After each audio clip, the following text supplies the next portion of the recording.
Greetings, world. This is the Neo series of Tahj D.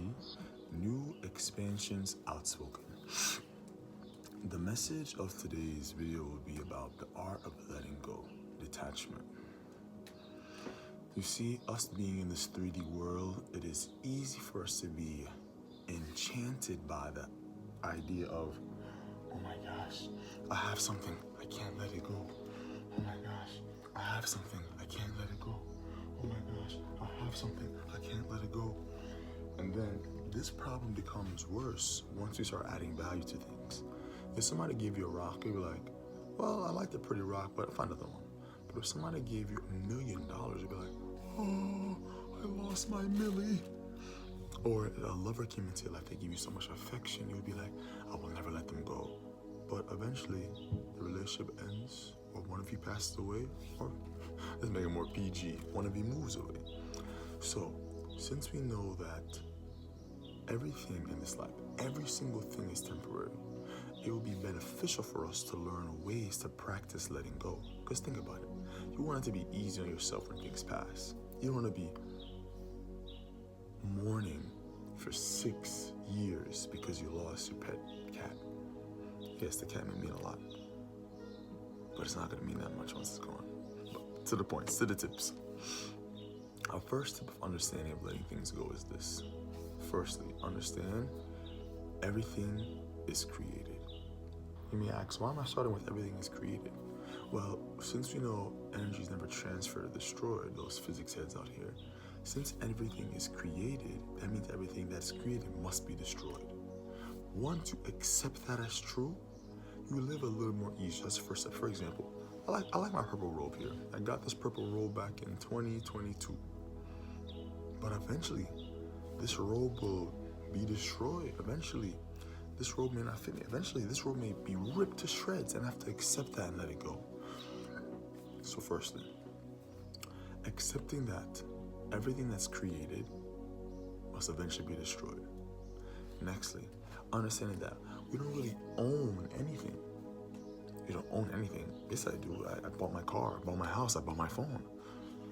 Fair enough, you've put energy towards those things, but what does it mean to own something?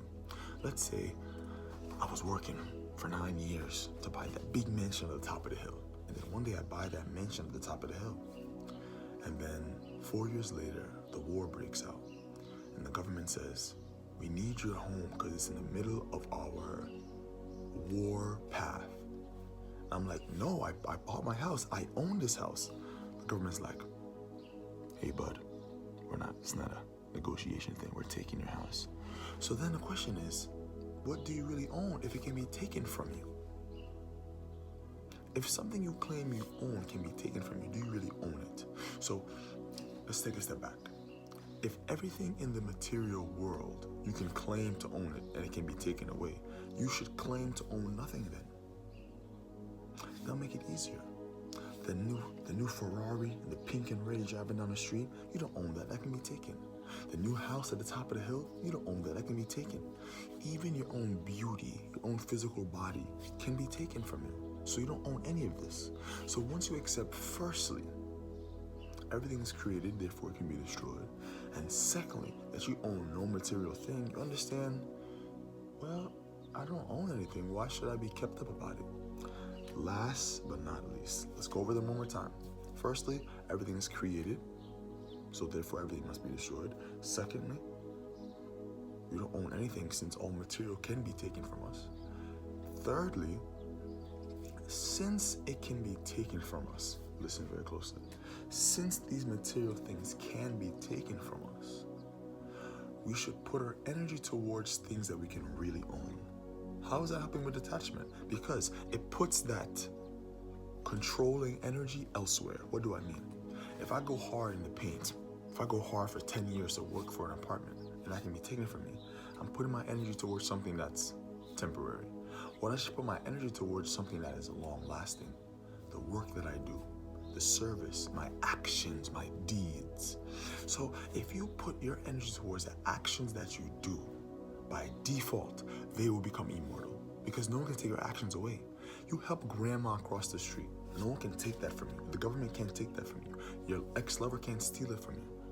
So instead of focus on accumulating material things, yes, don't get me wrong, material things are cool. My robe keeps me warm. My hair cover keeps my hair covered at night. My body protects my soul. But at the same time, we must strive towards things that we can keep holy and 100% and no one can take from them, which are our actions. Let's go through this one more time. For those who aren't paying attention, you're paying attention now. Firstly, everything is created, therefore everything can be destroyed. Nextly, since everything is created and destroyed, we don't really have claim to anything because it can be taken from us. And thirdly, since these things can be taken from us, we should put our energy in things that are permanent by their nature. In this example, actions and deeds, preferably good actions and deeds. Now, if you like the message of today's video, comment down below your thoughts, your opinions, and even some questions for future episodes. Bless up.